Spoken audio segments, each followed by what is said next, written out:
2026 തുടങ്ങുമ്പോൾ സുരേഷ് ഗോപിയുടെ കുടുംബത്തിലേക്ക് വലിയൊരു സന്തോഷ വാർത്ത, മധുരം നിറയ്ക്കുന്ന ഒരു വാർത്ത എത്തിയിരിക്കുകയാണ്. അത് മറ്റൊന്നുമല്ല, ഒരു പേരക്കുട്ടിയെ സമ്മാനിക്കാൻ ഒരുങ്ങുകയാണ് ഭാഗ്യ സുരേഷ് എന്നാണ് വാർത്തകൾ. സുരേഷ് ഗോപിക്ക് കുഞ്ഞുങ്ങളോടുള്ള ഇഷ്ടം നമുക്ക് എല്ലാവർക്കും അറിയാം. സ്വാസികയുടെ വിവാഹത്തിന് അദ്ദേഹം അനുഗ്രഹിച്ചത് 10 കുഞ്ഞുങ്ങളെ പ്രസവിക്കാൻ പറ്റട്ടെ എന്നാണ്. എത്രത്തോളം കുഞ്ഞുങ്ങളെ കിട്ടുന്നോ അതെല്ലാം ദൈവത്തിന്റെ അനുഗ്രഹമാണെന്നാണ് അദ്ദേഹം വിശ്വസിക്കുന്നത്. ഇന്നും തനിക്ക് നഷ്ടപ്പെട്ട തന്റെ ലക്ഷ്മി എന്ന പൊന്നോമനെ കുറിച്ച് ചിന്തിച്ച് കരയുന്ന ആ മകൾക്ക് ഇപ്പോൾ എത്ര വയസ്സായിരിക്കും എന്നൊക്കെ ചിന്തിച്ച് വ്യാകുലപ്പെടുന്ന ഒരു അച്ഛൻ തന്നെയാണ് സുരേഷ് ഗോപി.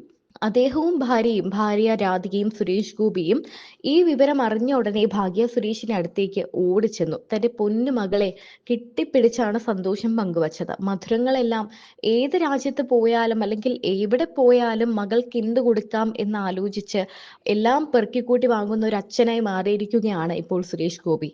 മുത്തച്ഛനാകാനുള്ള കാത്തിരിപ്പിലാണ് ഇപ്പോൾ സുരേഷ് ഗോപി.